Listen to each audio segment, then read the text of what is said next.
حقیقەتەوەیە کە ئەگەر ئێمە ئەو عەتف و ئەو شتە ئەو تەوەهومە ئەوە لە بینی خۆماندا لە نێو خۆماندا لابین کە ئەوانە کوردن و بنەماڵەی بارزانی بەشێکن لە کوورەگە و تەوەهومە لابین وڵامی ئەو پرسیارەی جەنابتان زۆر زۆر سادەیە. ئەمە دڵنیاتان دەکەم نە تەنیا دەوڵەتی تورک ئەگەر چەندین دەوڵەتی دیکەشی لەگەڵ بێت لە باشووری کوردستان لە ناوخاچی هەرێمی کوردستان ئەگەر عەمیل و ئەگەر دار و دەستەی خۆیانیان لەگەڵ نەبێت بە هیچ شێوەیەک ناتوانن بە دەیان جار بێن و گریلا شەهید بکەن. ئەوەی کە گریلا شەهید دەکا ڕاستە تورک شەهیدی دەکا، بەڵام ئەگەر خۆمان لەگەڵیان نەبین مستەحیلە بۆیان بکرێت. حقیقەت ئەوەیە کە چەند ساڵە لە باشووری کوردستان هێزێک هەیە کە پێی دەڵم بنەماڵەی بارزانی، ئەو هێزە پارەیەکی یەکجار زۆریان هەیە، چەک و فیشەکدان و چی زۆر زۆر ئەرزاقی یەکجار زۆریان هەیە و لە هەمووی گرنگتر دەبێ بێنین و بگەینە ئەو قەناعەتەی و کۆمەڵانی خەڵک تێبگەێنین کە ئەوانە بەشێکن لە دەم و دەستگا و دام و دەستگای دەوڵەتی تورک، ئەوانە بەشێکن لە هێزی حتا تەنانەت ئەسکەری دەوڵەتی تورک. بۆ چونکە ئەوانەش بەقەت دەوڵەتی تورکیا بەرژەوەندیان لە نام و دەستگاکانی دەوڵەتی تورکیادا هەیە. بەرژەوەندی وان فقط مادەیە، فقط مادێ، دۆلارە، پارەیە، نەوتە. بۆیە ئێوە دەبێت چی دیکە باسی ئەو تەوەهومە نەکەن کە بۆ وا دەکەن، بۆیە وا دەکەن چونکە بەشێکن لە تورک، بەشێکن خۆ لە مێژ ئەوان نایانشادوتەوە. ئەوان بەبێەوەی کە استراتیژیای تورک جێبەجێ بکەن هیچ کارێکی دیکەیان نییە، استراتیژی تورک بۆ جێبەجێ دەکەن لە بەرەوەی کە تورکیش مەنافعی وان بەرژەوەندی وان لە پێشچاوە و استراتیژی وانی لە پێشچاوە. ئەوان باش دەزانن ئەگەر دەوڵەتێکی بێگانە وەکو تورک لە پشتیان نەوەستێ میلەت بە 4 ڕۆژان تێکیانەوە دەپێچێت. میلەتی کورد لە مێژە لەوان داغدارە، هەر لە ساڵانی 60ەوە هەر لە ساڵانی 70ەوە ئەوان بەدەیان کارەساتیان بەسەر میلەتی کورد هێناوە، ئەوان بەدەیان کارەساتیان بەسەر شۆڕشەکانی میلەتی کورددا هێناوە. زۆرم پێسەیرە دوێنێ سەرۆکی ئەو بنەماڵەیە دەڵێ شۆڕشی ئەیلول هەنگاوی زۆر گەورەی بووە میلەتی کوردناوە. من لێم پرسی بە تویتێک لێم پرسی کوتم زەحمەت نەبێ لەلایەن 40 میلیۆن گەلی کوردستانەوە لێت دەپرسین ئەرێ کاکە کام هەنگاو، کام هەنگاو، ئایا هەنگاوەکانی کە دانە بەدانە سەرکردەکانی ڕۆژهەڵات و باکوورت لە شێستەکاندا دانە بەدانت کوشت، تەسلیمی شای ئێرانت کرد، شۆڕشێکی زڕ و زەوەندت لە ڕۆژهەڵاتی کوردستان تێکەوە پێچا، نەت هێشت چەکەرەی شۆڕش لە باکوور سەر هەڵدا و سەرکردەکانت کوشت. کامە ئایا ئەو هەموو خاپورکردنی لادێ و گوندەکان لەسەر شۆڕشی ئەیلول ئەوە دەستکەوتەکەی بوو؟ یعنی ئەمن دەڵێم زۆر بە سەراحەت دەبێ ئەوانیان پێ بڵین و کۆمەڵانی خەڵک بەو زمانە تێبگەێنین کە ئەو دێ لەسەر تەلەڤیزیۆن لەسەر میدیا دەڵێ دەستکەوتی گەورەی ناوە شۆڕشی ئەیلول بۆ میلەتی کورد. کاکە میلەتی کورد 100 ساڵە کۆیلەیە، 100 ساڵە لە جێگای خۆیدا ماوەتەوە لە ژێر سایەی سەرکردایەتی ئێوە. هەنگاوەکانی کە شۆڕشی ئەیلول لایەوە ئەخە تۆ هەر عەیب بە عەیب تۆ ئاخرەکەی بە ئاژبەتاڵ شۆڕشی ئەیلول تەواو بوو. شۆڕشێک کە بە ئاژبەتاڵ تەواو بوو بێت چۆن دەکرێت ئەتۆ بڵێ هەنگاوی گەورەی ناوەتەوە؟ شۆڕشێک ئەمن لە دنیادا لە دەگمەن لە نێو شۆڕشەکاندا، شۆڕشی ئەیلولەکەی تۆ شکستی خوارد، کوتان ئاژبەتاڵ، خۆتان کوتان ئاژبەتاڵ، من لە بیرمە لە ساڵی 75 خۆتان کوتان ئاشەکەمان بەتاڵ کرد. باشە شۆڕشە کە ئاشەکەی بەتاڵ کرد بێت تەواوی میلەت ئاوارەی وڵاتانی دەر و جیران بوو بێت، خەڵک لە برسان مرد بێت، خەڵک بە پێخواسی تەسلیمی سەددام ببێتەوە. خۆتان ئەمن لە دنیادا ئەوە تاقانەیە، تاقانە میلەتێک ئاوە شکستی خوار بێت، ئاوە لە نەکبەتیدا ژیا بێت، بەڵام سەرکردەی ئەم شۆڕشە جەنابی مەلا مستەفای پچێ لە ماڵی دیوەخانی دوژمنی کورد شای ئێران داگیرکەری کوردستان لە قەسر و قسووردا و لە وێلاکاندا بژیت. یا لە ئەمریکایە بژی میلەتەکەشی لە ئاوارەیی و وڵاتانی شارەکانی ئێرانەدا بەتی و بە سوال و بە سەدەقەی میلەتی ئێرانە بژین ئەتووە ئەمە وەختێک ئەوە کارنامەکەتە کاتێک هێرشێک دەکرێت لە غەلیفان و 5 دانە ڕۆڵەی جوان و جوانی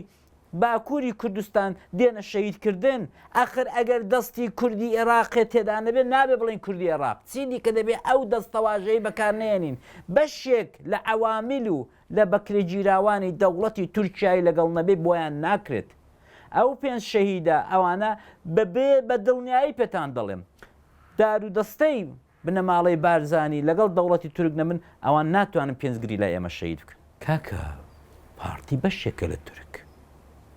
بەسە چیلی کە ئەو ئیتهامە لە خۆمان دوورکەینەوە پارتی بەشێکە لە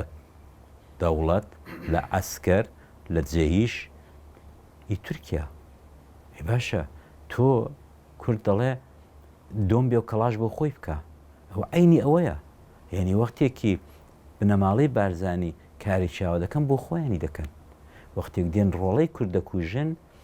ئەو لەو بەریە ئەو لەو بەری جپەیە خۆ لەبەری کورد نییە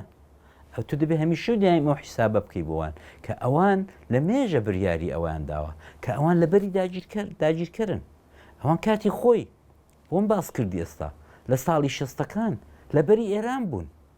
شۆڕژگەرانی ئێران لەبەری مخالیف بوون دژی شای بوون ئەوان لەبەری شای بوون دواتر لە ساڵی 79 کە ئێمە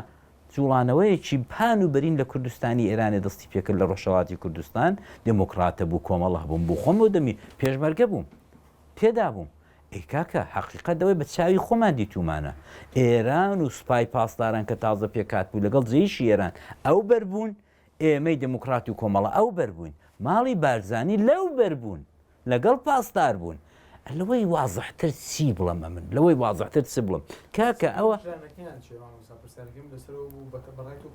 پلانیان نییە ئەوانە بەرژەوەندێکی یەکجار زۆری زەبەلاحی مادیان هەیە پارە و پولیان هەیە و خۆشیان بە کورد نازانن یان ئێگە خۆشیان بک ئەمە قسانە دەبێت لابن فەرامۆشکەن کە باوچی نەتەوەی کورد و نازام چیچی باوچی نەتەوەی کوردی بووە ئەوەیە کە بەرژەوەندی بگەێنێتە خانەوادەکەی خۆی کە قازانز بگەنتەخە دەنا باوچێک نابێت فەرخ و جیاوازی لە نێونەوەکانی بکە باوچێک نابێت فەرخ و جیاوازی لە نێو منداڵەکانی خۆی بکە ئەی باش تۆگە باوچین ئەی کوردی باکوورژی تۆ بێ کوردی ڕۆژهەڵاتیژی تۆ بێ کوردی سلەیمانی و گەرمیانیژی تۆ بێت تۆ وەرە بزانە کاکە تۆ درۆیانە بۆ دەکەن وەرنە پای حەقۆی سێو بزانم ئایلەی تۆ لە شۆدا دەژین خەڵکی بەس بەدبەخت و قڕوەسەر و برسی و هەژاری گەرمیاندا لە چۆدا دەژین خەڵکی شارە زوو لە سوێ دەچیدا دەژین مناڵی تۆ چۆن دەخێنێ مناڵیوان چۆن دەخێنێت ئەمە بەسە ئەو تەوەهومە لابن ئەمانە بەشێکن لە دام و دەستگای شای ئێران کاتی خۆی بەشێکن لە دام و دەستگا و جێیشی ئەو ڕۆی ئۆردۆغان و ئێمە هیچ تەعجبێک ناکەم ئەوڕۆ پێنجی لە غەلیفان شەید کردو سپینە مەفرەزەیەکی خۆ دەوڵەتی تورک ناچێت جێیشێکی گەورە بنێرێ بۆ 5 دانە گریلا شەیدیان بکا بگەڕێتەوە خۆی دڵە کاکە بەشێکمان ئەسڵی جێیشەکەمان لە نێو خودی کوردستانە کە بنەماڵەی بارزانیە بە وسیلەی وانەوە ئێوە خاترجەم بن بە فەرماندەکانی دەڵێ بەس ئەسکەرەکەی دەڵێ ئێوە بڕۆن ئەو بەشەی کە لە ناو خودی کوردستانە کە ئی خۆمانە ئەو وا دەڵەکەی خۆمانە بنەماڵەی بارزانی ئەوان هەموو یارمەتیەکتان دەکەن ئەوان هەموو کارێکتان بۆ دەکەن و تا ئێستا ژەومان دیوە بە چاوی خۆمان کە ئەوە بەشێکی جیانەکراون لە دام و دەستگای سیخوڕی جێیش مخابرات ئیستخبارات و ئەرتەشی تورک ماوەیەکە گەیشتیمەوە قەناعەتی کە دەسەڵاتی کوردی لە باشووری کوردستان بە هەردوو گلاکەیەوە ئیتر لەوە دەرچۆکە کۆنتترۆلیان هەبێت گەندەڵی خەڵک عەزیەتکردن دوژمنایەتی لەگەڵ کۆمەڵانی خەڵک دوژمنایەتی لەگەڵ خەڵکی فەقیر و هەژار و جوتێری لادیەکانی گەرمیان و شارە زور و قەندیل گەیشتۆتە حەدێک کە باوەڕ ناکەم تاڵانێک کە ئەوڕۆکانە لە باشووری کوردستان هەیە لە سەیاسەتسەری ئەم دەسەڵاتی پێی دەڵن حکوومەتەکەی مەسرور بارزانی هەموو لایەکی لەگەڵ بێ ئەولا و ئەولاشی لەگەڵ بێت گەیشتۆتە حەدێک کە ئیتر پێم وابێ ئەو قسە نەستەقەی کە دەڵێت کاتێک هەڵاوەسین تەوەڕوم دەگاتە ترۆپچی خۆی وە زیاد دەکا و زەریبە ڕۆژانە زیاد دەبێ و خەریکن زەریبە لەسەر هەموو شتێکدا بنێن هەموو شتێکیان ئەوە کامێرایی چیژ ڕۆیەوێ ئەوە نازام زەریبێ لەسەر ئەوە زەریبێ لەسەر ئەوە زەریبێ لەسەرەوەی ئەمە ئەو کاتانەیەکە دەسەڵاتە سەرڕۆکان دەسەڵاتە دیکتاتۆرەکان ئەوە دەکەنە ئاخر شتیان پەنایان بۆ هەڵاواسین و تەوەڕوومە و زەریبە زیادکردن ئەمە ئەو ڕۆژەیە کە ئیتر دەبێ بڵین فاتیحای ئەو دەسەڵاتە دەبێ بخێندرێت و ئەو دەسەڵاتە ئیتر چاکسازی پێ ناکرێ ئەو دەسەڵاتە دەبێ میلەت دڵنیا بێکە لە چنین سیستمێکدا لە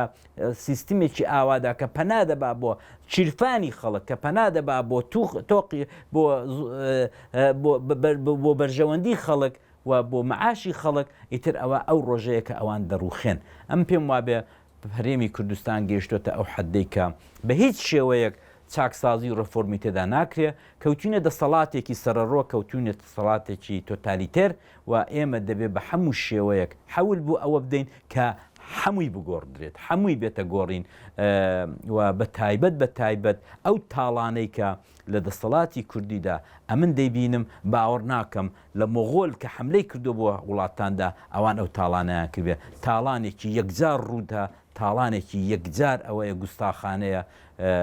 و بەڕاستی ئەو بنەماڵەیەش فڕیان بەسەر کوردایەتی و دایکی نیشتیمانەوە نییە ئەوانە بەشێکن لە بازووی ئیستخبارات مخابرات جێیشی وڵاتانی داگیر کرد ئەو داگیرکرد جا ئەو ڕۆکانە ئۆردۆغانە لەوانەیە هیچ دوور مەڕوانە سوپینی ئێران بێ یا هەر وڵاتێکی دیکە بێت.